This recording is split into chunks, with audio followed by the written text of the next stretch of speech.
Hola, buenas tardes. Hoy vamos a dar este tema de farmacodinamia, que es el que completa estas tres primeras clases que le decía que iban a ser las más pesadas porque son muchas definiciones nuevas. Después van a ir viendo dónde se aplica, entonces van a poder entender un poquito mejor el concepto. No se asusten si todavía no lo entienden del todo. ¿Sí? Después lo repetimos varias veces con ejemplos y demás para que ustedes lo puedan fijar bien. Bueno, habíamos hablado de la clase pasada lo que era la farmacocinética, que era lo que el cuerpo le va a tratar de hacer a ese medicamento que se tomó, ¿sí? Lo mismo le hace al alimento o lo mismo le hace a cualquier cosa que incorpore nuestro cuerpo, ¿sí? Recuerden que esto viene del sistema inmunitario, reconoce lo que es el cuerpo y todo lo extraño que tratemos de colocarle va a tratar de eliminarlo de alguna manera, ¿sí? ¿Por qué? Porque toma como un enemigo. Esto pasa lo mismo desde un trasplante, ¿vieron cuando dicen rechazó el órgano? Bueno, porque reconoció que no era suyo. Por eso se hacen tratamientos para que el sistema inmunitario se aplaque.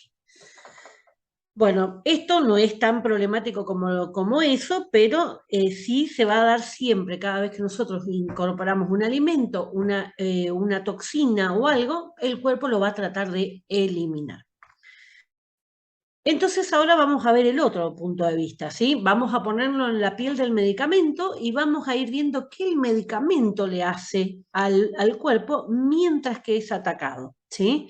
Así como vieron que está el principio de acción y reacción. ¿Qué quiere decir? Que toda acción va a generar una reacción del otro lado.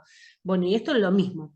Todo efecto, ¿sí?, que va teniendo el cuerpo sobre ese medicamento también lo va a cambiar, ¿sí? Entonces va a ir produciendo sus efectos para los cuales fue creado, ¿sí?, la acción del medicamento, pero también puede tener algunos efectos negativos, ¿sí? Así que vamos a ir viendo, esto incorpora también todo lo que tenga que ver las interacciones y demás, que también es muy importante que ustedes entiendan eso, ¿sí? Porque después lo van a poder ir viendo en sus familiares, en ustedes mismos. No sé si alguien toma alguna medicación, pero seguro que tiene algún abuelo, ¿sí? Abuela o abuelo. Y van a ver que siempre las personas mayores están tomando por lo menos 4 medicamentos distintos. Bueno, todos esos medicamentos interaccionan uno con el otro, ¿sí? Entonces, todo eso vamos a ver hoy. Bueno, para comenzar, digamos, vamos a arrancar donde nos quedamos en la clase pasada. Habíamos visto este grafiquito que era todo lo que tenía que ver desde que yo administro ese medicamento a ese cuerpo, ¿sí? Todo lo que va a pasar por el proceso de absorción, de distribución, ya se va a ir eliminando y una parte de ese medicamento va a quedar disponible en la biofase. ¿Qué era la biofase? El lugar donde va a actuar, ¿sí? Donde necesito que esté.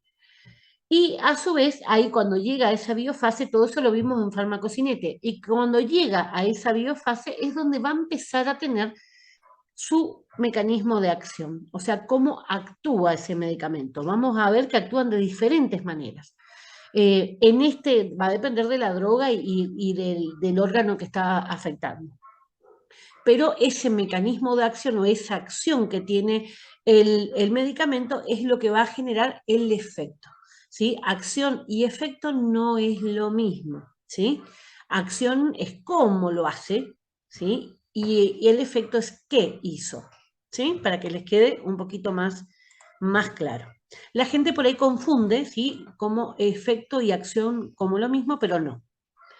Bueno, otro grafiquito, le digo que a veces hay personas que le gusta leer y hay otras que les ingresa mejor la información a través de la visión, ¿sí?, visual. Entonces los cuadros sinópticos y los esquemas suelen ser mejores para ese tipo de persona, de aprendizaje. Cualquiera de los dos está bien, ¿sí? Pero si ustedes aprenden a tener los dos tipos de incorporación de aprendizaje, les es mucho más fácil, ¿sí? Porque a veces no se acuerdan de lo que decía, pero se acuerdan el cuadro, ¿sí? Y las palabras clave de cada cuadro es lo que les trae el concepto de vuelta. O sea que esto es un buen ejercicio como para la memoria. Bueno, acá vimos que, por ejemplo, teníamos el fármaco, teníamos una entrada por una vía oral o teníamos una vía parenteral, ¿sí? Vía oral o enteral, es lo mismo, porque viene de el entero, que es el intestino, ¿sí? Y parenteral es todo lo que sea paralelo a eso, ¿sí? O sea, todos menos la enteral. La vía oral primero va a ir al intestino, sí, sí o sí, y la vía parenteral va de alguna manera a pasar a sangre, ¿sí? Supónganse, si es de la piel va a pasar a los capilares, si es en la vena directamente, ya está en la sangre directamente, si es cualquier otro tipo de absorción pulmonar, ¿cómo se llama? Pulmonar, bueno, no me sale ahora ninguna otra, pero digamos cualquiera de las otras va a ir siempre, va a tratar de ir a la sangre. Bueno, lo importante de eso es que tarde o temprano ese medicamento va a llegar al hígado, ¿sí? Ahí está, por eso en ese recuadro violeta, va a llegar al hígado y en el hígado va a generarse estos procesos por los cuales le empezaba a destruir al medicamento, que son los que se conoce como fase 1 y fase 2, ¿sí? Esas son las dos mecanismos de acción que tiene ese hígado para tratar de eliminar esa sustancia. Ahí parte de lo que queda conjugado, o sea, unido a una proteína, se va a ir, ¿sí? Desaparece, porque yo necesito que la droga esté libre para que tenga el efecto. Va a ir, en parte va a ir a la bilis y parte va a ir a la sangre, ¿sí? Lo que se va a ir a la bilis va a terminar eliminándose a través de la materia fecal o heces. Lo que va a la sangre va a ser eliminado por la orina, por la respiración, por la transpiración, cualquier líquido que salga del cuerpo, ¿sí? O sea, esto es, digamos, como un nuevo resumen de todo lo que llegamos a ver hasta ahora. Necesito que tengan bien claro para poder entender los conceptos, por eso les repaso. Bueno, y llegamos a esto. Yo le había hablado que tenemos en el hígado un complejo de enzimas. Ese complejo de enzimas, que son aproximadamente 75 en los mamíferos, ¿sí? De esos más o menos 50 están disponibles en el ser humano, ¿sí? Tenemos los distintos mamíferos tenemos distintos complejos de enzimas. Yo les dije la clase pasada, por ejemplo, que la medicación para humanos, el diclofenac, por ejemplo, ¿sí? Que para nosotros, para los dolores, ¿sí? Como antiinflamatorio, en un perro es muy hepatotóxico, por ejemplo, y a la gente le gusta darle medicamento humano a los animales. Este citocromo P450, entonces yo les conté que en el ser humano había diferencias con las razas, no todas las razas tienen todas las enzimas. Dentro de una misma raza puede haber diferencias familiares, una familia entera que es alérgica a algo, por ejemplo, y también podemos encontrar dentro de una familia alguien individual, una persona que sea alérgica especialmente a algo, ¿sí? O que no tenga determinada enzima, por lo tanto no puede comer determinado alimento, por ejemplo, ¿sí?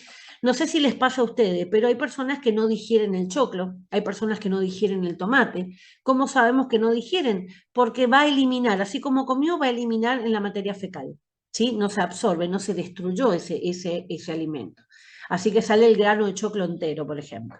O sale el tomate, digamos, con pedazo de la cáscara todavía porque no se metabolizó.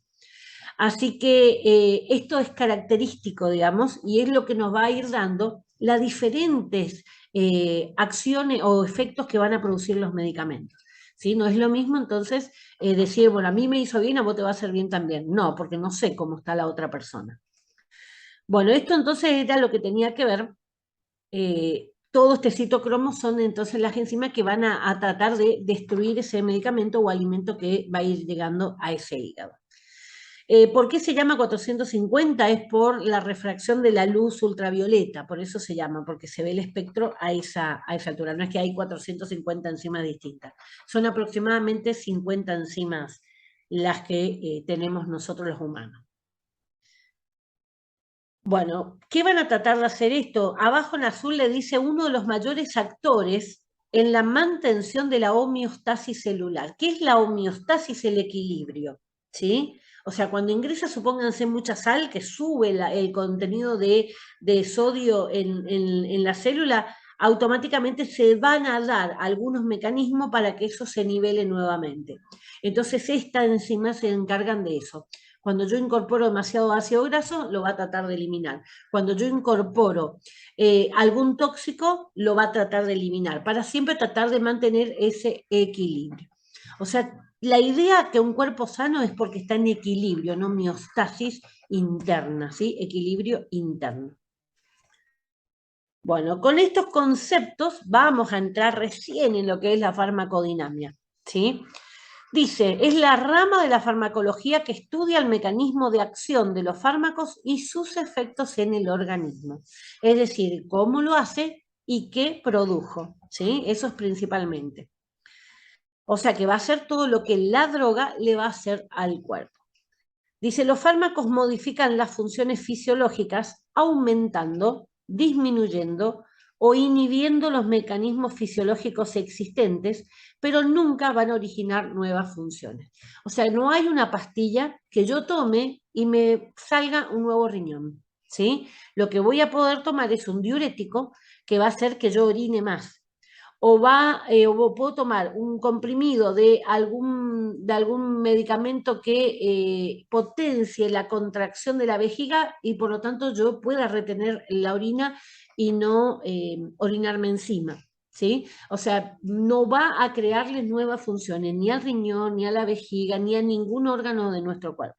Lo que sí puede facilitar, aumenta, disminuye, ¿sí? Cuando yo me coloco una insulina, por ejemplo, estoy ayudándole al páncreas aumentando el nivel de la insulina, ¿sí?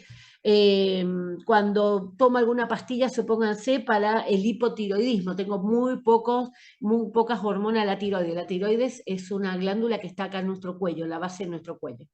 Tiene una función muy importante.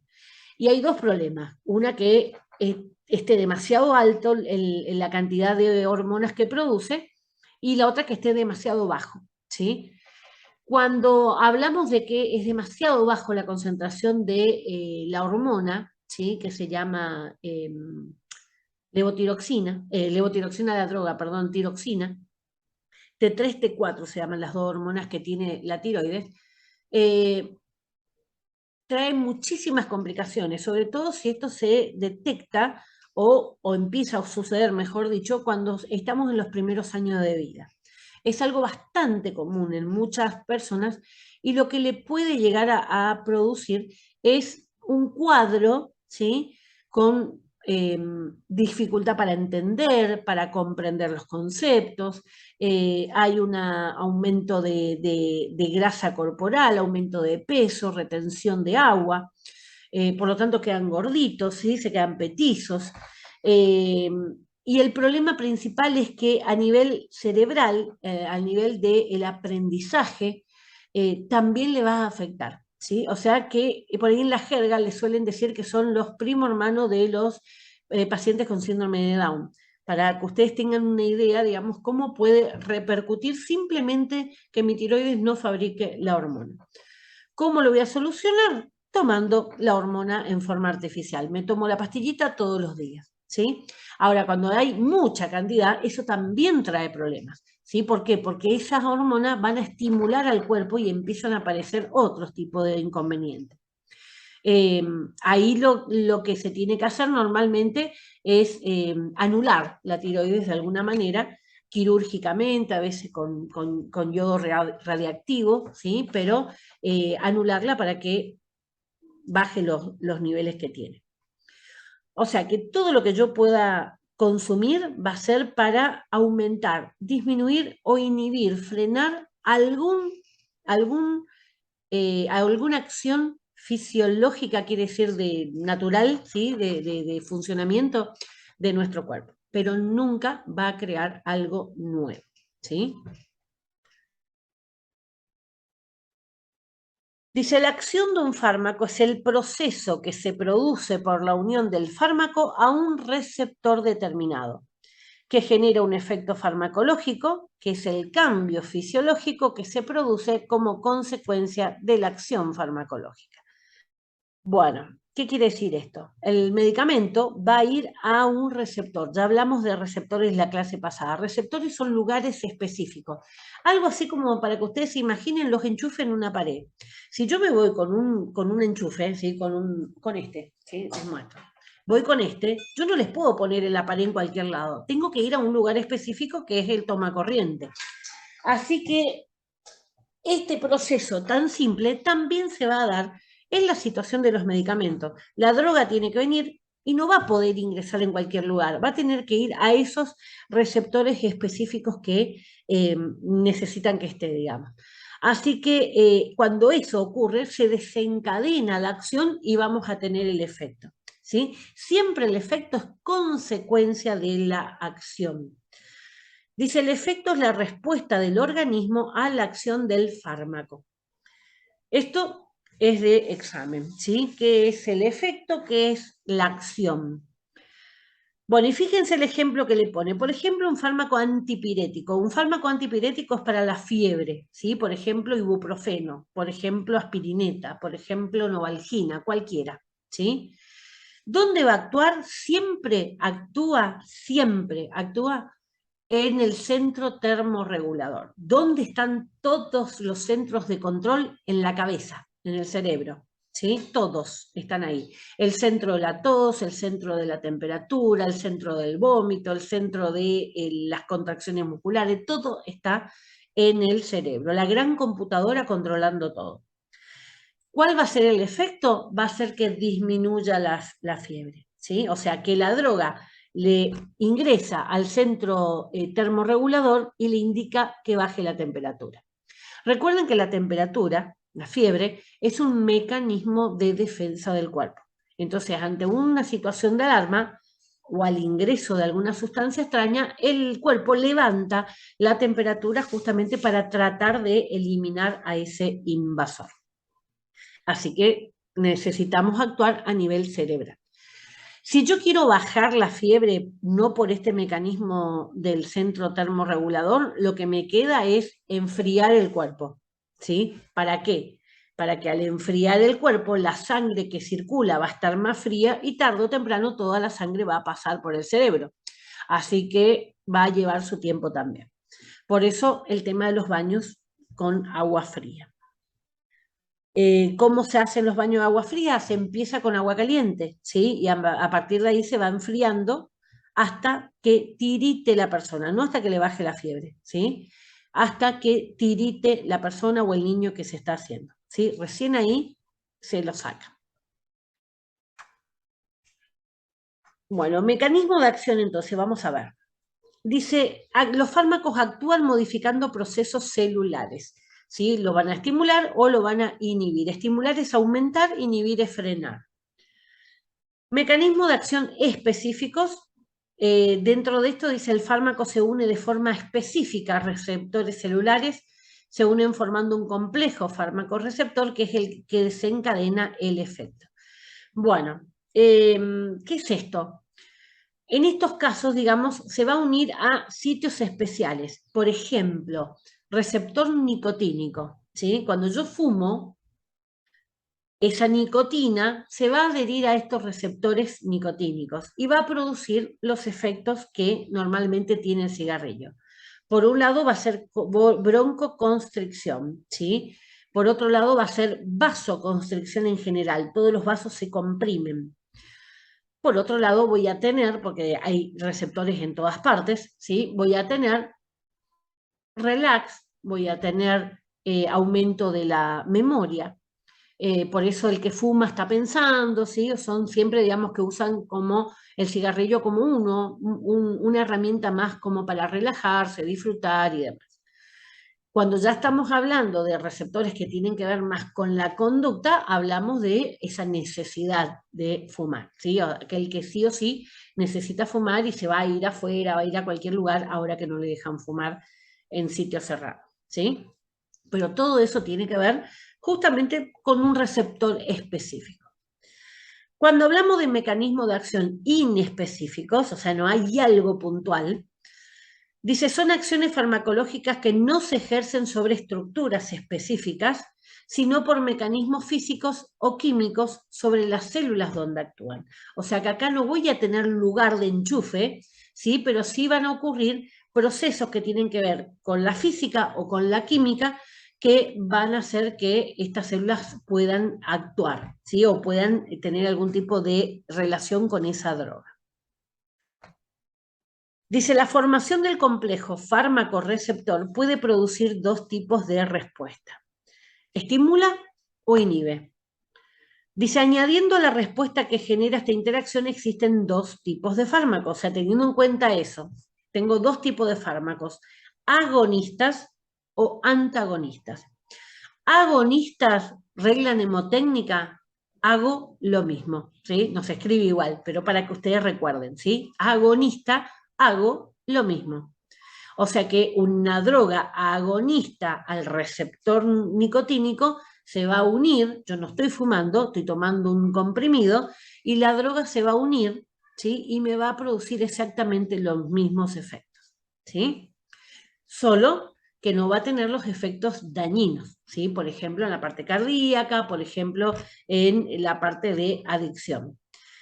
Estos son los famosos chicles de nicotina, por ejemplo, siguiendo en el mismo ejemplo que le di de la nicotina, ¿sí? Entonces yo mastico chicle y para los receptores donde esa droga que está en el chicle va a llegar, va a tener la sensación de que está fumando. Le engaño, digamos. Eso sería hago lo mismo. Cuando hablamos de antagonista, anta, lo contrario, ¿sí? Entonces, hacer lo contrario significa o hago lo contrario directamente o no hago nada, ¿sí? También, eso también es ser antagonista.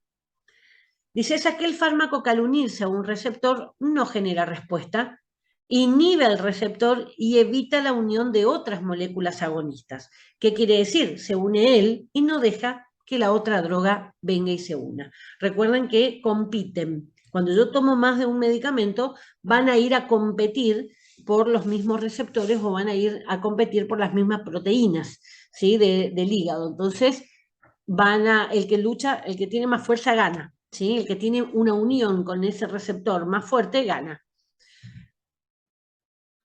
Esto es para que les quede esa imagen, ¿sí? Vamos a ver acá la droga, ¿sí? Con esos círculos celestes y esos taponcitos rojos, eso van a ser las drogas que yo voy a incorporar. Y los recuadros celestitos que están abajo van a ser los receptores.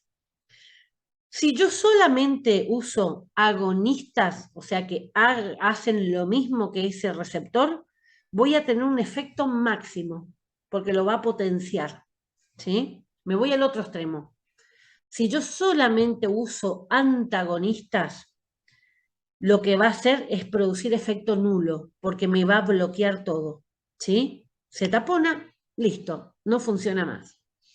Ahora, cuando yo tengo dos drogas que están compitiendo por el mismo lugar, van a competir entre esas dos drogas quién llega primero. Si gana la droga agonista, voy a tener algún efecto, ¿sí?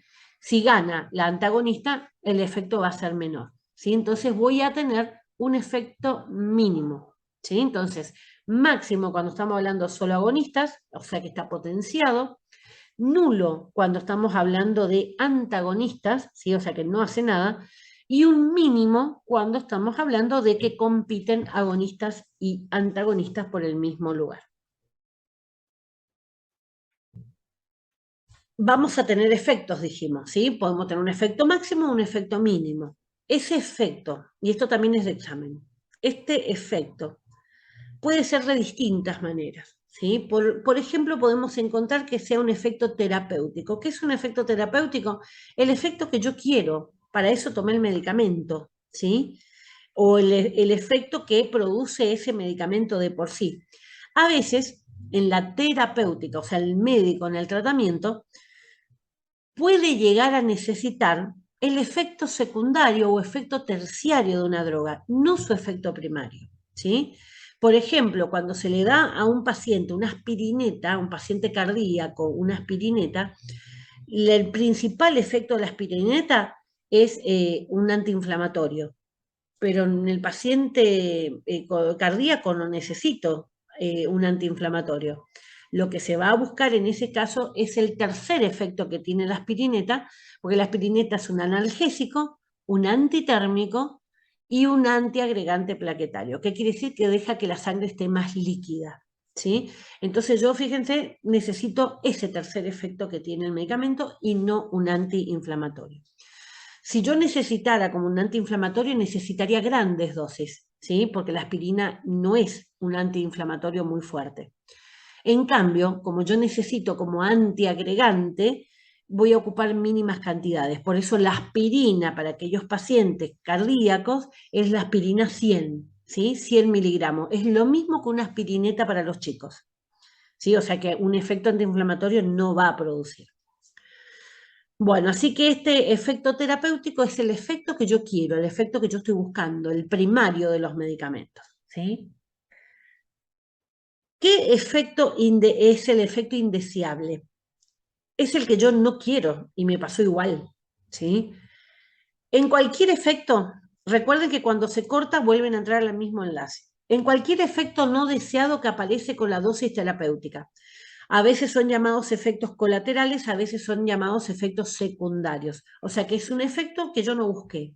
Por ejemplo, estoy usando salbutamol para el asma, ¿sí? El efecto secundario que tiene es la tos seca. Yo no quiero tener tos, nadie quiere tener tos, ¿sí? Pero es el efecto que me produce. Efecto placebo. Lo habrán escuchado alguna vez que la gente dice, está tomando placebo. Bueno, ¿qué significa el efecto placebo? No tiene ninguna relación con la droga, ninguna, ¿sí? Sino que se da en determinadas circunstancias y tiene que ver más con la mente que con en realidad la acción del medicamento. Y esto sirve para chequear, ¿sí? Las pruebas, los estudios clínicos que se hacen. El efecto placebo se estudia justamente para ver si la droga tiene realmente el efecto o es un efecto de la comunidad mental, ¿sí? Por ejemplo, hay gente que dice, si yo no tomo mate, no me pasa el dolor de cabeza. Si yo no como tal cosa, no me pasa hasta otro, ¿sí? O sea, constantemente están. Y a veces se le asigna determinadas funciones o efectos a algún medicamento que no lo tiene, pero para esa persona sí le sirve, ¿sí? Entonces, a esa persona en su cabeza tomar una aspirina le hace creer o sentir que tiene determinada acción, ¿sí? Entonces, es un efecto placebo. Sí se investiga, cuando muchas personas hacen lo mismo, se investiga justamente si tiene algún efecto en ese sentido, pero la gente le otorga muchísima cantidad de efectos a los medicamentos que en realidad no lo tienen, ¿sí? Por eso el autoconsumo. Lo mismo pasa con los yuyos, la gente le encanta tomar yuyos y toma cualquier clase de yuyo que le digan, sin saber incluso cómo se trata la planta para poder sacar esos principios de la planta, ¿sí? No a todos se le hace lo mismo. No es lo mismo un té que una cocción. Y sin embargo la gente le gusta tomar de más, digamos, así que se va complicando. Entonces, cuando hablamos de efecto placebo, es un efecto que no tiene que ver en realidad con la acción de la droga, sino con el individuo. ¿Esto en qué se usa en la farmacología clínica? Cuando ya el producto está en la última etapa clínica, la clínica era lo que pasaba con la experimentación en humanos voluntarios, ¿sí? Bueno, y en la última etapa se hace un control. A un grupo se le da la droga que se está investigando y al otro grupo no se le da la droga, pero se le dice que se le da la droga, ¿sí? Entonces, a ese grupo se le da grupo placebo, ¿sí? En lugar de darle la droga, le dan almidón. Y ahí van a ver el efecto real que tiene la droga. Si la droga en el grupo que estaba tomando placebo aparecen efectos similares al otro grupo, me está indicando que es una imaginación, ¿sí? Que es un evento colectivo, la gente se contagia. Entonces, no tiene el efecto la droga. Ahora, si ustedes en la investigación dice que el grupo control, el grupo que estaba tomando la droga, tuvo una alta eficacia, ¿sí? Un efecto muy potente, y en el otro grupo no se registró efecto o se registró un mínimo efecto, entonces sí me está hablando que el efecto de la droga es muy potente, ¿sí? Entonces ahí sí es muy claro, digamos, que es una acción de la droga. Por eso no es fácil, la parte de farmacología, digamos, clínica, no es muy fácil, digamos, para la investigación. Por eso lleva tanto tiempo. Bueno, vamos a ver ahora lo que es la dosis respuesta. Dice, el efecto farmacológico de un medicamento depende de la dosis administrada. ¿Sí? Recuerden que todo lo que tenga que ver con dosis se refiere a lo que es la posología, estudio de la cantidad y de la respuesta obtenida, o sea, en base a la cantidad de drogas que yo le voy dando al cuerpo, el efecto que va produciendo. La posología es la rama de la farmacología que estudia la dosificación de los medicamentos, las dosis que se deben administrar en cada toma o en un espacio de 24 horas.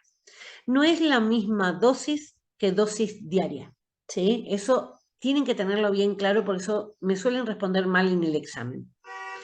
Dosis es la dosis individual, una, ¿sí? La que yo tomo, una. Dosis diaria es la cantidad de dosis que yo tomo en 24 horas. O sea que si yo tomo 3 pastillas de la droga, supónganse un antibiótico que tomo cada 8 horas, voy a tener, digamos, 3 pastillas en el día, ¿sí? Entonces, no es lo mismo dosis que dosis diaria, ¿sí? Ténganlo bien en cuenta eso. Dice, la dosis es la cantidad de fármaco que se administra de una vez y se refiere a la cantidad de principio activo expresada en peso o en volumen. O sea, en miligramos sería el peso o bien sería en mililitros si estamos hablando de un jarabe. Discúlpenme un segundito.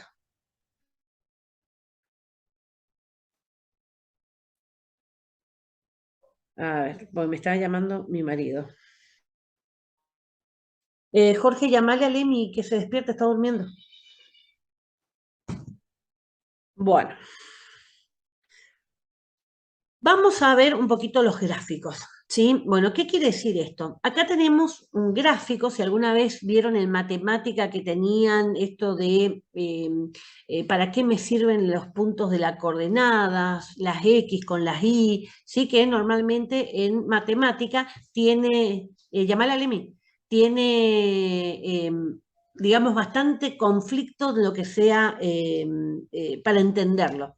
Dice, bueno, ¿para qué me va a servir esto? Bueno, en todo lo que sea las ramas médicas siempre es útil todo lo que sea matemática. ¿Por qué? Por las estadísticas, ¿sí? Y aparte para poder explicar el comportamiento. Esto se aplica acá, por ejemplo, ¿sí? Voy a tener un eje de coordenadas, era esto como se llamaba, donde las abscisas, ¿sí? Son las X. Acá, para lo que sea la farmacología, va a ser el tiempo. Y vamos a tener un eje de ordenadas, o vertical, las Y en matemática, que van a ser la concentración de la droga en sangre. ¿Sí? O sea, siempre vamos a tener estas concentraciones así, estipuladas así. Tiempo versus concentración. Bueno, a medida que va pasando el tiempo, esa droga que nosotros tomamos va a ir sufriendo un cambio. Primero se incorpora al cuerpo, después va a llevar un tiempo en que se va a empezar a absorber. Va a llegar a un punto máximo de absorberse en el cuerpo, un punto máximo que se va a detectar en sangre, y después de eso va a ir cayendo, ¿sí? ¿Por qué? Porque va a ir ejerciéndose la eliminación. Lo que vimos la clase pasada. Esto se da siempre, con cualquier cosa que ustedes coman o cualquier cosa que ustedes tomen, ¿sí? El alcohol, una droga ilícita, lo que ustedes quieran, va a ocurrir siempre lo mismo. Y vamos a tener ahí distintas dosis que tienen que ver con el efecto que van a ir produciendo. Ustedes ven en líneas punteadas, horizontales, que tenemos dos marcadas ahí. Por un lado tenemos la concentración efectiva mínima. ¿Qué quiere decir? Lo mínimo de droga que tiene que haber en la sangre para que empiece a hacer efecto, ¿sí? Y vamos a tener por arriba una concentración máxima, ¿sí? Allá la que está con la línea roja.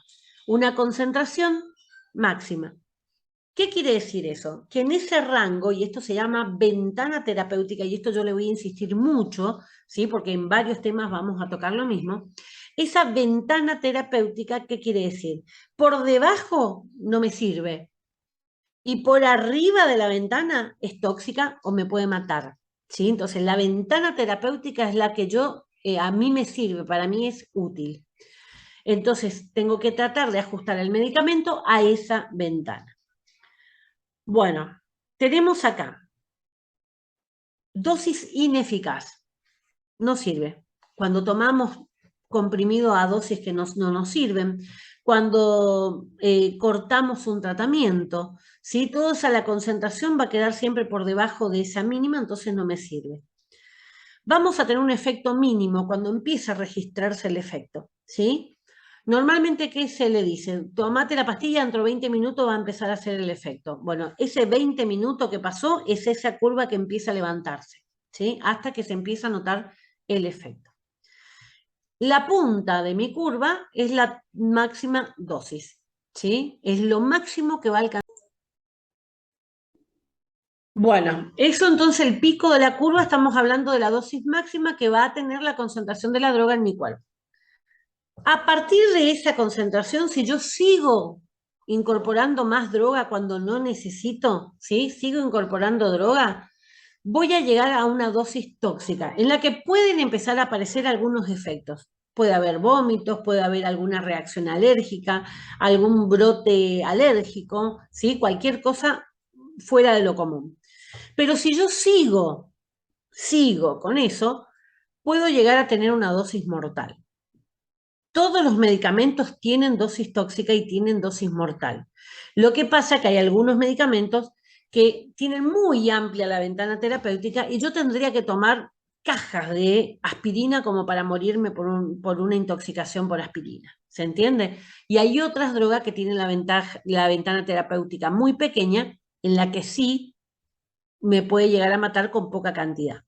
Esto mismo ocurre con la sobredosis de drogas ilícitas, ¿sí? La cocaína va a tener un efecto determinado, pero si yo me sigo pasando con la cocaína, voy a llegar a un punto en que va a ser mortal, ¿sí? Se aplica a cualquiera.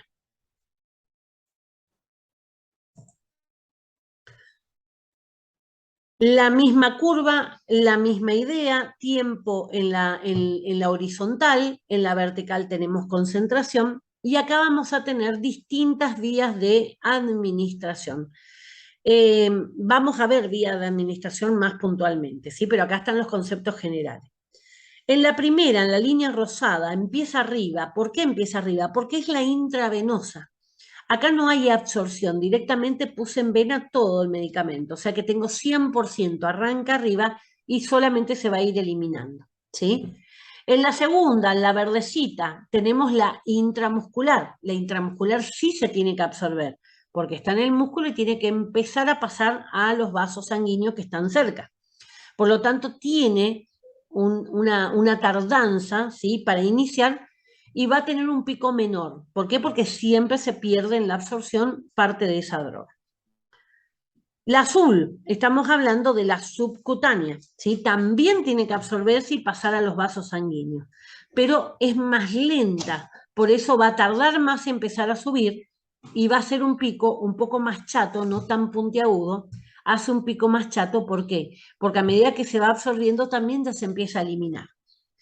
Y la vía oral es la que está más achatada, la negra, que está más achatada, y va a tener un pico menos pronunciado, porque el proceso, ¿sí? Que vimos toda la parte de la vía oral, va a ser más lento aún. Por eso se va eliminando en forma prácticamente equilibrada, igual que se absorbe.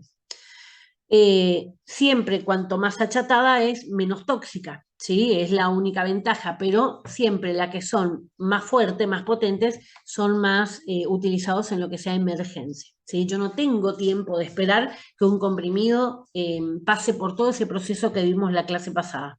Necesito ya en una emergencia. Así que siempre va a ser prioritario la intravenosa en una emergencia. Mismo concepto, ¿sí?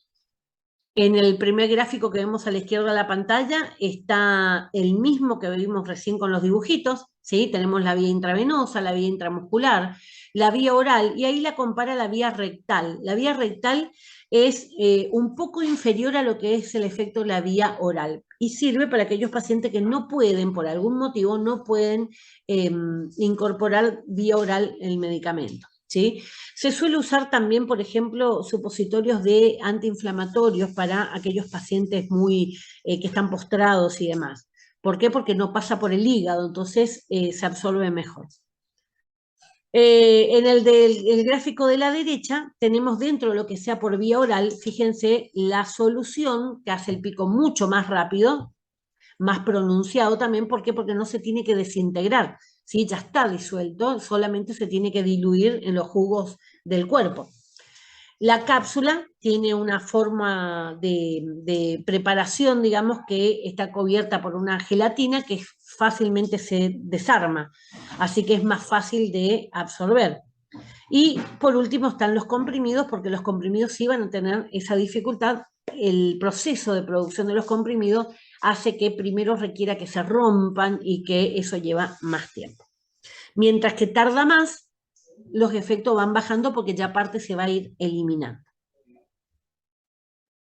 Bueno, les dije que podían hacer dosis por debajo de esa ventana terapéutica, ¿sí? A eso es lo que se llama infratratamiento, ¿sí? O sea, yo necesito esa curva punteada, ¿sí? Fíjense, esa curva punteada azul es la que yo necesito para que me dé resultado el medicamento. Pero yo no tomo las dosis que me dicen. No, no quiero tomar la pastilla, voy a tomar la mitad de la pastilla. O me dice, tengo que tomar cada 8 horas, no, no me quiero levantar, voy a tomar cada 12, ¿sí? Esto era muy problemático con el tema de los antibióticos, ¿sí? Sobre todo aquellos antibióticos que requerían cada 6 horas, ¿sí? La gente no quería, no cumplía con las pautas. Bueno, ¿qué dice acá? Dice menor absorción o mayor eliminación. Puede ser cualquiera de los dos problemas. O tengo problema en el hígado o tengo problemas en el riñón, ¿sí? Si tengo problema en el hígado, a lo mejor no tengo las enzimas, estoy con, supónganse, con una hepatitis que mis enzimas no están preparadas, digamos, como para estar en el proceso de absorción. O puedo tener, supónganse, un problema en el intestino, estoy con colitis, entonces la pastilla que tomo se me va antes que se pueda absorber, ¿sí? Todo eso son problemas de absorción. Cuando hablamos de problemas de eliminación, supónganse estoy usando algún medicamento que me provoca diuresis, ¿sí? O sea que me provoca orinar mucho, entonces se elimina mucho más rápido el medicamento. Bueno, me abre un montón de archivos acá. Dice menor intensidad y duración del efecto farmacológico, o sea que va a estar por debajo de lo que yo necesite. Yo necesito mi concentración mínima, ¿sí? Para poder funcionar. Vamos al sobretratamiento. Seguimos con la misma línea punteada, necesito esa concentración de droga, pero yo tomo doble. Hay muchas personas que dicen, no, tomate doble la pastilla, sí, mi papá era uno, ¿sí? Tomo doble, entonces termino el tratamiento más pronto. Error. ¿Por qué? Porque voy a pasar esos niveles de lo recomendado y ya entro en la zona de tóxicos, ¿sí? Por eso ahí hablamos de un sobretratamiento, o sea, demasiada cantidad. Puede ser debido a una mayor absorción, ¿sí? A lo mejor estoy tomando otro medicamento que hace que aumente mucho la absorción, o puedo tener una menor eliminación, a lo mejor un problema renal, ¿sí? A lo mejor hay alguna infección urinaria, hay algún tipo de inconveniente para eliminar la droga, entonces se acumula en el cuerpo. Ahí estamos hablando que hay una mayor intensidad y duración del efecto. ¿Tá? Y todo lo que tenga que ver con los efectos adversos están relacionados justamente con esto, ¿sí? Dicen, la administración y dosificación de los medicamentos hay que tener en cuenta los siguientes tiempos. El periodo de latencia, el tiempo que transcurre entre la administración del medicamento y la aparición del efecto. O sea, desde la punta, ¿sí? de mi cuadro hasta que llega al punto de concentración mínima. Y el intervalo de administración es el tiempo que transcurre entre la administración de una dosis y la siguiente. O sea, eso se estudia en la farmacología clínica cuando experimentan con los humanos para saber cuánto es el intervalo. Y por algo está ese intervalo. Si dice cada 8 horas, quiere decir que si yo lo acorto voy a pasar, voy a volverme tóxico, y si yo lo alargo voy a quedar por debajo de esa ventana, ¿sí? Entonces, esos son los inconvenientes de alterar las dosis. En algunos medicamentos no lo van a notar, pero hay otros medicamentos que son sumamente peligrosos, ¿sí? Bueno, ahí está el periodo de latencia, entonces, desde que empieza hasta que puede llegar al nivel de concentración mínima. El intervalo de administración es ese intervalo que me asegura que yo empiece a tener que tomar a esa hora para poder ir repitiendo, ¿sí? Entonces, ese intervalo es lo que me va a decir, bueno, cada 8 horas, cada 6 horas, cada 12 horas, ¿sí? Es lo que me va a determinar. Y lo que le explicaba de ventana terapéutica entre lo mínimo y lo máximo. Esto es la zona segura del medicamento.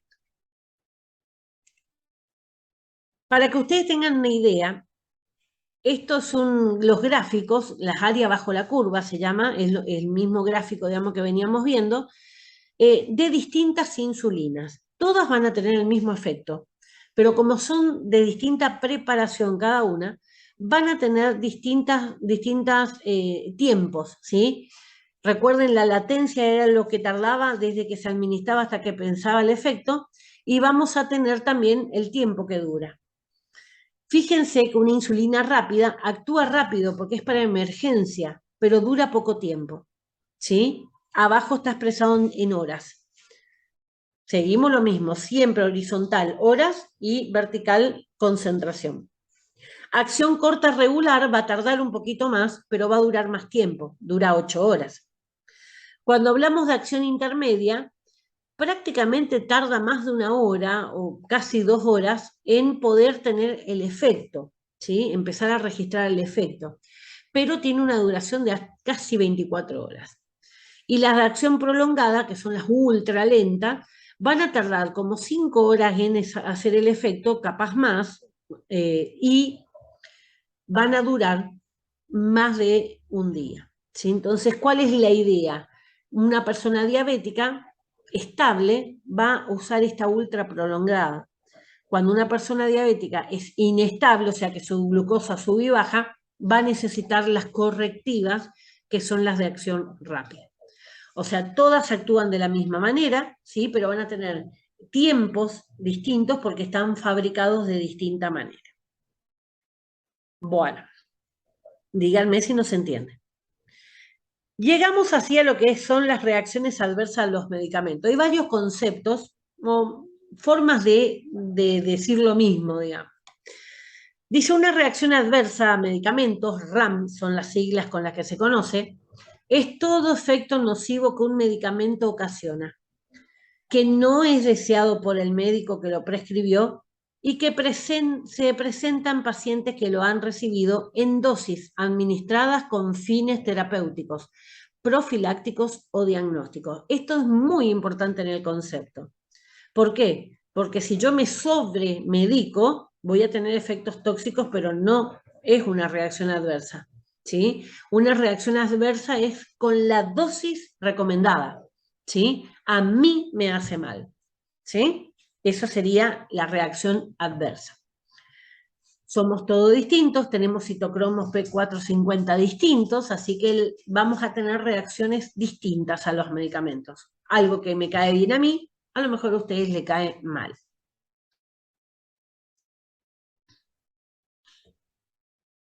Otra definición dice, es cualquier respuesta a un medicamento que sea nociva, o sea, mala, y no intencionada, y que tenga lugar a dosis que se apliquen normalmente en el ser humano para la profilaxis, diagnóstico o el tratamiento de enfermedades, o para la restauración, corrección o modificación de funciones fisiológicas. Bueno, agrega un poquito más. ¿Qué se refiere a esto? A que no solamente corregir alguna enfermedad o algo, sino que también cambiar las funciones de nuestro cuerpo. Por ejemplo, un diurético, ¿sí? Yo orino, pero si tomo un diurético orino más. O sea que está cambiando la fisiología del riñón, ¿sí? No la anatomía del riñón, sino la fisiología, cómo funciona. Pero, digamos, el concepto es lo mismo. No buscado, no deseado. Si yo me quiero suicidar, no es un efecto adverso, ¿sí? O sea, yo intenté matarme. Y según la Organización Mundial de la Salud, dice, cualquier reacción nociva no intencionada que aparece a dosis normalmente usadas en el ser humano para profilaxis, diagnóstico o tratamiento o para modificar funciones fisiológicas. O sea, creo que redundan los tres, pero para que vean que, digamos, desde distintas aristas todas miran lo mismo, y lo que se puede decir, digamos, es que tiene que ser algo no deseado, no que yo busqué, ¿sí? Y que me genera a mí algún tipo de inconveniente negativo, ¿sí? Porque si a mí, supónganse, me tomo un medicamento y me deja contenta, no es un efecto adverso, ¿sí? Es un efecto secundario. Yo no busqué quedarme contenta, pero no es un efecto adverso. Cuando es nocivo, es negativo, lo consideramos adverso. Pero que siempre sea con esas dosis recomendadas. El cuarto punto, las interacciones. Interacciones es cuando va a interferir con otra droga presente o con otro alimento presente. Las interacciones son modificaciones del efecto de un fármaco debido a la administración simultánea de otro fármaco, de una planta medicinal, un alimento o una bebida. Les doy un ejemplo con lo de la tiroides. La correcta administración de la levotiroxina, que es la droga, se debe realizar a la mañana en ayunos, ¿sí? Esperar media hora para desayunar y en ese desayuno no puede haber nada de cereal, ¿sí? Y esto es algo que por ahí no le suelen decir a los pacientes. ¿Pueden comer cereal? Sí, pero a la tarde, a la mañana no. ¿Por qué? Porque el cereal absorbe la levotiroxina y no lo absorbe el cuerpo, ¿sí? Así que la idea es que se espere media hora para desayunar y el desayuno sin ningún tipo de cereal. Bueno, que estas interacciones que se van a ir produciendo van a tener dos tipos de niveles. Por un lado, si hay alguna interacción del proceso LADME. Recuerden que el proceso LADME es lo que vimos farmacocinética la clase pasada. Liberación, absorción, distribución, metabolización y excreción, ¿sí? Y por otro lado, si en la interacción se va a dar en la fase de farmacodinamia. ¿Qué quiere decir? En la unión con los receptores. Ahí hablamos si hay dos medicamentos que sean agonistas, que sean antagonistas o que pase algo, digamos, con respecto a que compiten por el mismo receptor. O sea que por un lado las cosas que interaccionen con el cuerpo y por otro lado lo que interaccionen con esos receptores. Vamos a ir viendo. Bueno, nuevamente, cuadrito como para fijar, tenemos las interacciones que pueden ser físico-químicas. Por ejemplo, si yo tengo un medicamento en un lugar húmedo y caliente, el medicamento se altera, ¿sí? Los medicamentos nunca, los botiquines nunca se guardan ni en el baño ni en la cocina, ¿sí? ¿Por qué? Porque son lugares húmedos y calientes, ¿sí? Entonces, eso afuera. Otro físico-química, por ejemplo, la humedad, por ejemplo, el sol. Hay medicamentos que son fotosensibles, por eso vienen con blister, a ver si este tiene, sí, vienen con blister totalmente cerrados, ven que no tiene nada, el aluminio le cubre totalmente para que no les dé ni siquiera la luz solar. Esto yo lo saco y lo tomo, o sea que va a ser poca la exposición que tenga. Lo mismo ocurre con los jarabes que vienen con esos frascos color caramelo. Esos frascos color caramelo tienen una función, proteger de la luz, ¿sí? Entonces, ese es el rol, ¿sí? Proteger para que no haya alteraciones físico-químicas. Vamos a las farmacológicas. Dentro de las farmacológicas dijimos que había algunas que tenían que ver con la farmacodinamia y otras que tenían que ver con la farmacocinética. En la farmacodinamia vamos a tener sinergismo, que quiere decir dos cosas que se van a potenciar juntas, ¿sí? O antagonismo. Si hacemos sinergismo, los dos apuntan hacia el mismo lado, y si hacemos antagonismo, apuntan para lados diferentes. Vamos a tener el sinergismo aditivo, que quiere decir 1 más 1 igual a 2, ¿sí? Ese es aditivo, suma. Adición, suma. Y vamos a tener de potenciación. Potenciación, ¿qué quiere decir? Como un número elevado a la potencia, ¿sí? Es lo mismo. Potenciación quiere decir que yo hago 1 más 1 y me da 3, ¿sí? O sea que se potencian el efecto los dos. Hay muchos medicamentos que se van a utilizar así justamente para potenciar algún efecto. Por ejemplo, cuando están tomando para la presión alta, están tomando un antihipertensivo, o sea, para bajar la presión, y no les ayuda solamente esa droga, por lo tanto le agregan un diurético para potenciar el efecto, ¿sí? En la farmacocinética vamos a tener toda la que tienen que ver con el proceso LADME, ¿sí? O sea que si yo estoy con colitis, es un proceso que va a alterar la absorción. Si yo estoy con vómitos, es un proceso que va a alterar la absorción. Si yo tengo algún tipo de problema circulatorio, la distribución va a tener algún tipo de problemas. Si yo tengo algún problema con el hígado, va a haber problema de metabolización. Y si yo tengo algún tipo de problema con mi riñón, va a haber problema de excreción, ¿sí? O sea que siempre va a haber algún tipo de efecto adverso. Vamos a ver un poquito lo que es la interacción del medicamento con el alimento. Dice, existen alimentos concretos que son conocidos por su potencial de interacción. Acá uno de esos que sería positivo es el zumo de pomelo, el jugo, ¿sí? Exprimido y colado. El jugo de pomelo es sumamente,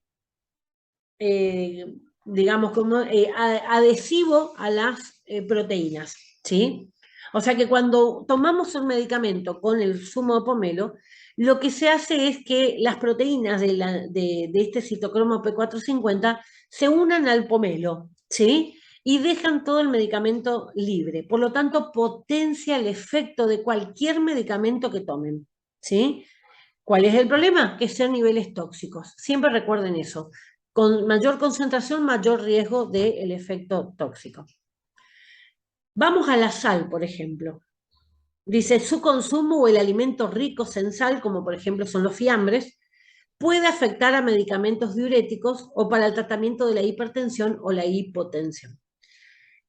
Bueno, cualquier alimento salado va a hacer que yo retenga líquidos, ¿sí? Siempre detrás de la sal viene el agua, siempre, como un amante enamorado, ¿sí? Siga a la novia, bueno, o al novio, bueno, acá el agua le sigue a la sal.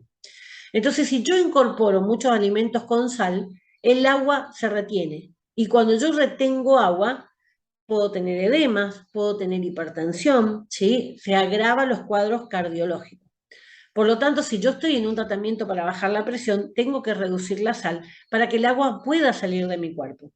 Si yo estoy tomando diuréticos, pero le mando a la sal, el diurético no sirve de nada, ¿sí? Porque le va a estar dando una orden al riñón, orina, y el riñón le va a decir, no puedo, tengo mucha sal, ¿sí? Entonces van a ser definiciones contradictorias.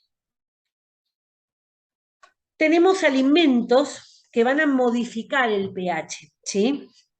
Algunos lo van a volver ácido al pH general del cuerpo y algunos lo van a volver básicos o alcalinos. Fíjense, dice, ¿cuáles van a modificar? Digamos, las carnes, las aves, pancetas, cereales, ciruelas, arándanos, frutos secos, huevo, maíz, lentejas, pescados, marisco y los quesos son los que acidifican el pH, o sea, lo vuelven más ácido a la sangre y a todo el cuerpo.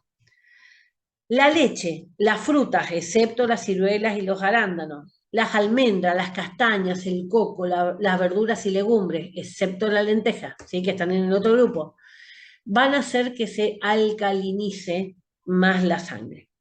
Entonces, esto, una cosa o la otra, también me van a afectar la absorción de los medicamentos. O sea que los alimentos que yo voy a incorporar también van a ser problemáticos. Les doy un ejemplo.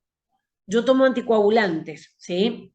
Y para que la sangre esté más líquida, yo no tengo que incorporar vitamina K, ¿sí? Potasio, no tengo que incorporar eso.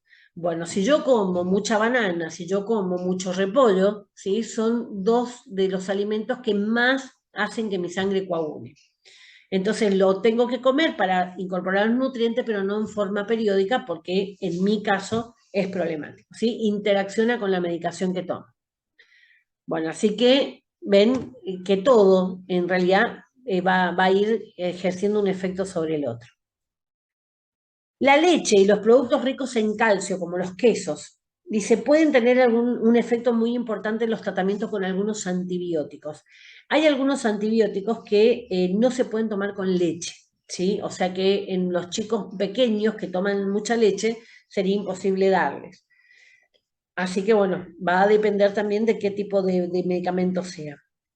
Tenemos alimentos ricos en vitamina K, por ejemplo, los vegetales como el brócoli, coliflor, col de Bruselas, espinaca, nabo, pueden tener importantes efectos sobre los anticoagulantes, como recién le decía.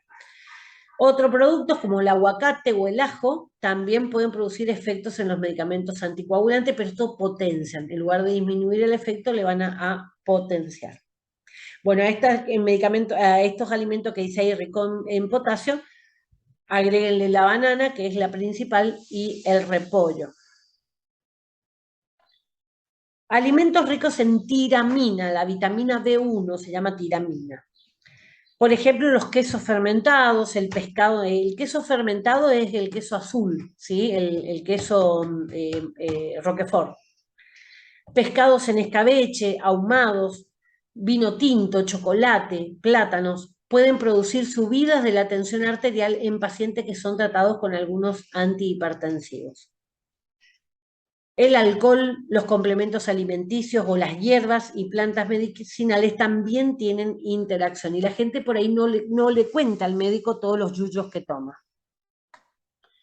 Bueno, acá tienen en general, ¿sí? Ahí está un cuadrito completo, digamos, de lo que estuvimos viendo hasta ahora. El tema del zumo de pomelo, el tema de los alimentos ricos en calcios y leche, ahí les muestra con los principales medicamentos que están afectados, ¿sí? El zumo es con medicamentos en general, el calcio y los lácteos con algunos antibióticos van a disminuir el efecto. Después vamos a tener los alimentos con alto contenido de sal, vamos a tener problemas con los diuréticos, vamos a tener problemas con los antihipertensivos, ¿sí? Así que eso también todos disminuyen el efecto o aumentan en el caso de los ahorradores de potasio. ¿Por qué? Porque retiene más. Alimentos ricos en vitamina K, vamos a tener que interaccionar con los anticoagulantes orales. Los alimentos acidificantes, ¿sí? Van a tener problemas con el ácido acetilsalicílico, la aspirina, con algunos barbitúricos también. Recuerden que los barbitúricos eran el fenobarbital, ¿sí? Alimentos alcalinizantes, van a tener problemas con los antiácidos, con algunos antiarrítmicos, o sea, para problemas cardíacos, así que también es peligroso. Todo lo que afecte a la respiración y a la parte cardiovascular siempre va a ser peligroso. Alimentos ricos en tiramina van a tener efectos sobre algunos antidepresivos, ¿sí? Y el alcohol con los medicamentos en general. Recuerden que ahí, si la proteína, las enzimas del hígado prefieren al alcohol, potencia el efecto de cualquier droga. Ahora, si la enzima prefiere el medicamento, va a dejar el alcohol más tiempo en el cuerpo, por lo tanto se emborrachan mucho más rápido. Bueno, y ahí tienen algunas plantas con las principales interacciones que tienen, ¿sí? El ajo, la espina blanca, el ginkgo biloba, ¿sí? Todo esto la gente suele usar mucho. La camomila, ¿sí? El mate, después a ver abajo tiene, bueno, la regaliz, la menta, la polio, la menta, la soja, la gente usa mucho soja, leche de soja y demás, el té de tilo, la uña de gato, la valeriana, o sea que son yuyos que se suele tomar en el mate incluso, ¿sí? Así que hay interacciones con esos medicamentos que ustedes están viendo ahí. Bueno, y cuando hablamos de las interacciones farmacológicas en ese cuadrito, decía que podía ser de suma o de potenciación, o lo contrario sería un antagonismo. Un ejemplo, si yo en suma uso antibióticos, ¿sí? Y uso gentamicina, tobramicina y cefalotina. Después vamos a ver, cuando veamos antimicrobianos, vamos a ver las drogas en sí. Son 3 antibióticos distintos, ¿sí? ¿Cuál va a ser el efecto de estos 3 que voy a colocar? Aumenta los efectos adversos, ¿sí? ¿Por qué? Porque se vuelve muy tóxico para el riñón. Nefrotoxicidad es toxicidad del riñón. Sinergismo de potenciación, ¿sí? Trimetoprima y sulfametoxazol. Esta es una combinación de antibióticos tan buena, ¿sí? Por eso es de potenciación, que ya incluso esta combinación a dosis fija de trimetoprima y sulfametoxazol se llama cotrimoxazol, perdón. La actividad, la potencia que tiene es muy superior a si yo le diera las drogas por separado. Y en el antagonismo tenemos los anticoagulantes orales y vitamina K, o sea, se contraponen uno con el otro. Sí o sí va a bajar el nivel del anticoagulante. ¿Cuál es el problema que ocurra eso? El peligro es que se formen más coágulos y los coágulos se muevan en el cuerpo, ¿sí? Cuando un coágulo se forma, supónganse en la pierna, y se mueve, si llega al corazón, si llega al pulmón o si llega al cerebro, puede tapar las arterias y en esos casos ahí va a generar algún tipo de infarto. Infarto es muerte, ¿sí? Yo puedo tener un infarto de mano. Si hay alguna forma de sujetar acá que no me llegue en la muñeca, que no me llegue más sangre a la mano va a tener un infarto. Infarto es muerte del tejido. ¿Sí? Por ahí uno asocia infarto con el corazón, no. Hay infarto cerebral, hay infarto de rodilla, cualquier lugar donde no recibe sangre. Bueno, yo en este momento tengo coágulos en mi cuello, ¿sí? Estoy en tratamiento justamente con anticoagulante por eso. Bueno, y vamos a llegar a lo que es la farmacovigilancia. La farmacovigilancia es la última etapa de la fabricación de un medicamento y es la que se lleva adelante todo el tiempo que ese medicamento está en el mercado. ¿Sí? O sea, Salud Pública autorizó el medicamento y mientras que se venda ese medicamento se tiene que controlar. La farmacovigilancia es la actividad de la salud pública destinada a la identificación, cuantificación, evaluación y prevención de los riesgos asociados a los medicamentos una vez comercializados. Permite el seguimiento de los posibles efectos adversos de los medicamentos. ¿Qué quiere decir esto?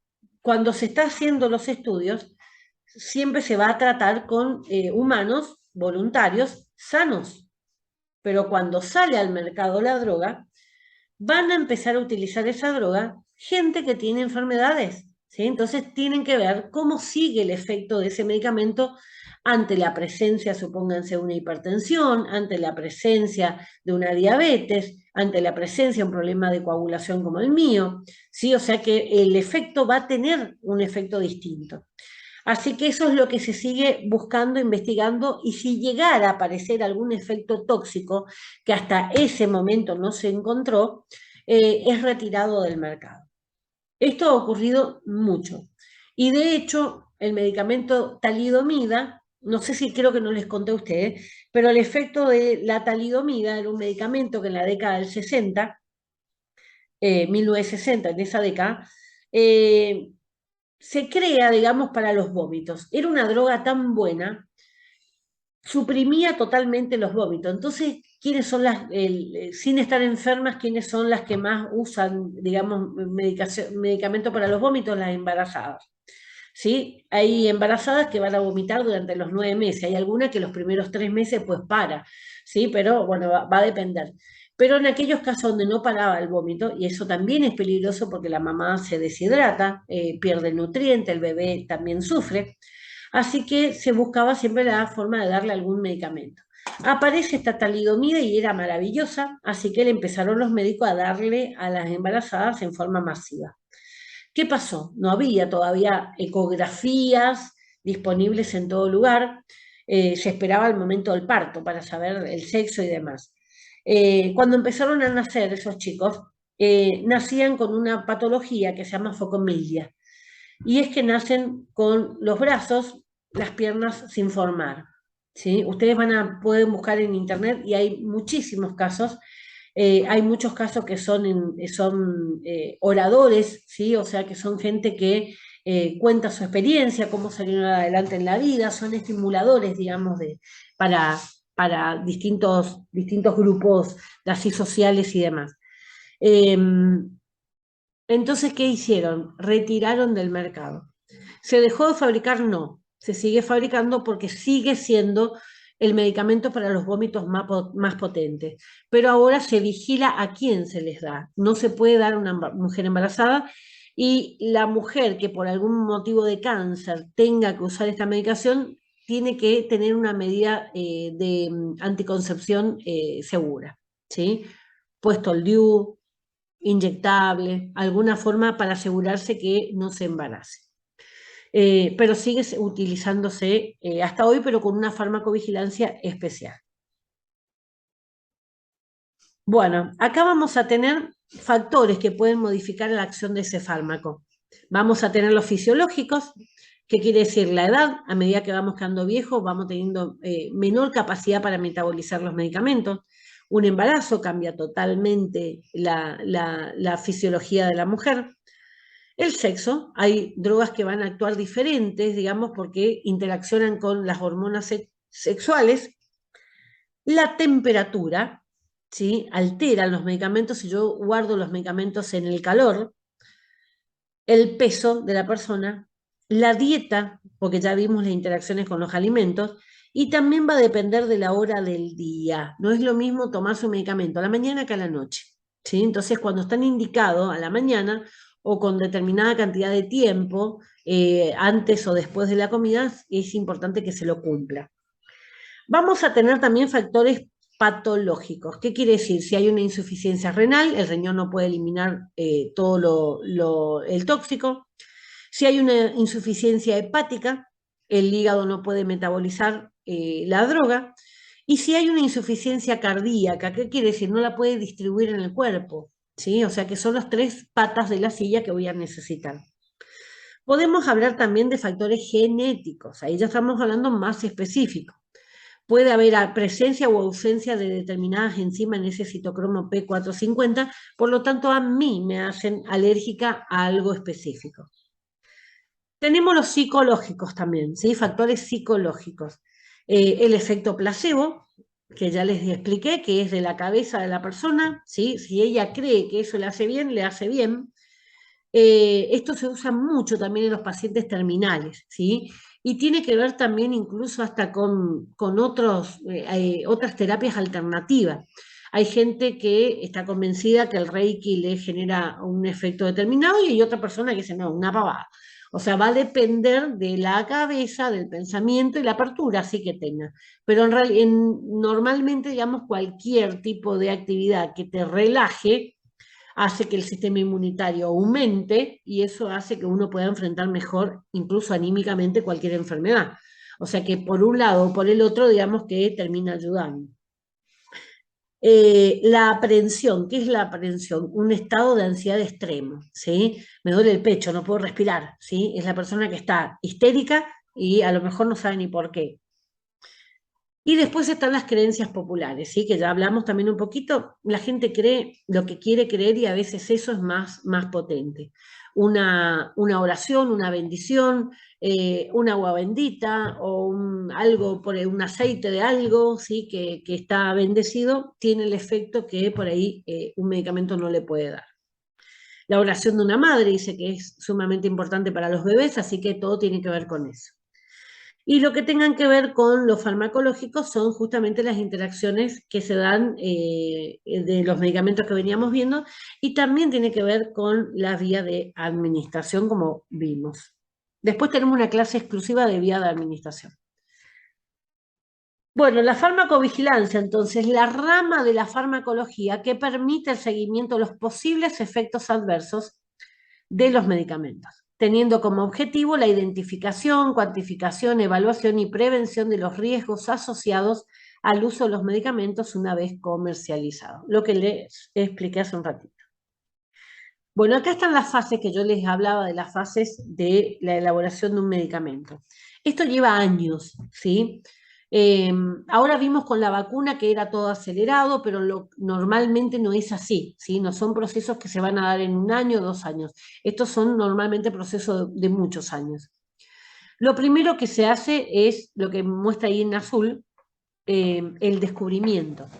A veces están buscando, a veces están orientados en algún efecto, como le decía, si ven que en una comunidad tomar la hoja de la parra les provoca tal cosa y ellos creen que les provoca tal cosa, empiezan a investigar por ese lado, ¿sí? Para ver si hay algún compuesto en esa hoja de parra que tenga el efecto que ellos dicen que tiene. Puede ser así, por investigación, puede ser por casualidad, puede ser por un accidente, ¿sí? Cuando se descubrió la droga del Viagra, fue por casualidad. Estaban buscando una droga para la caída del cabello, imagínense, ¿sí?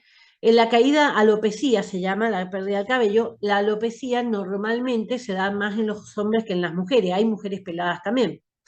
Entonces estaban probando en hombres. ¿Qué empezaron a notar? El efecto adverso era que tenían erecciones.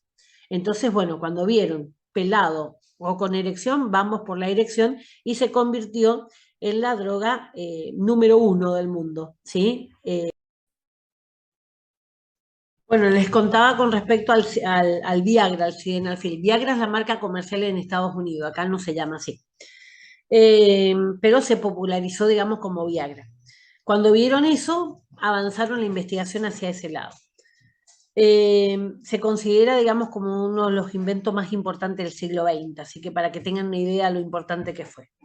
Después hubo casos, por ejemplo, con el paracetamol, donde por un accidente pusieron mal la droga, ¿sí? O sea que hay distintas situaciones en las cuales encuentran una molécula y dicen, bueno, probemos por acá.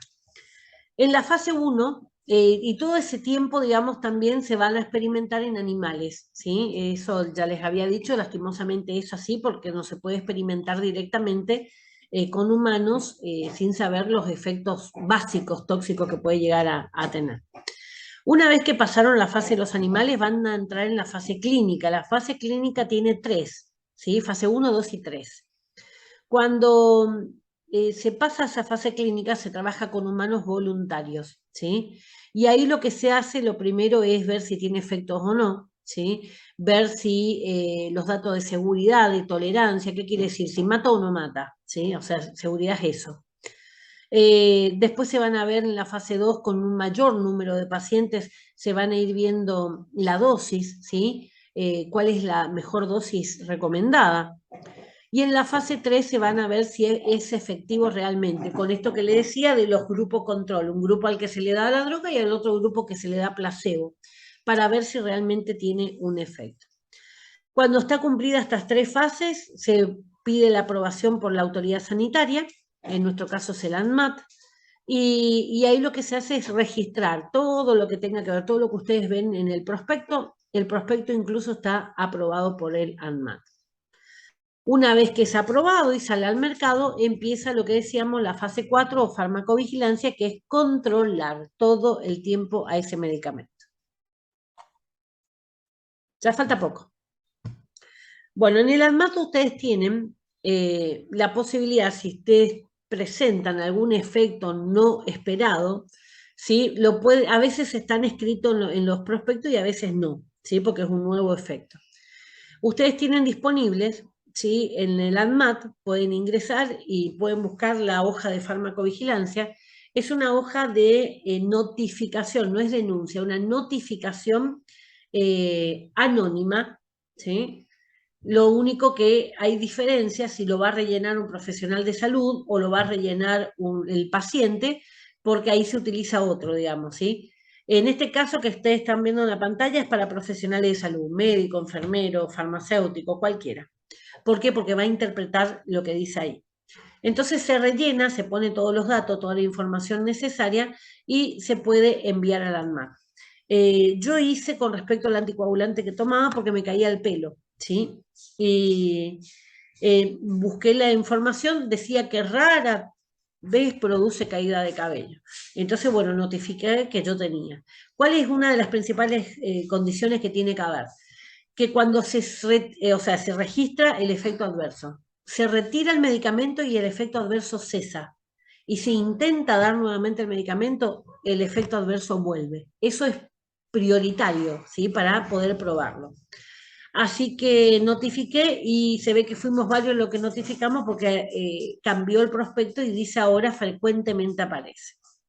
Para eso sirve, para poder ir actualizando ese tipo de datos. No es denuncia, les aclaro. Y este es el formulario para pacientes.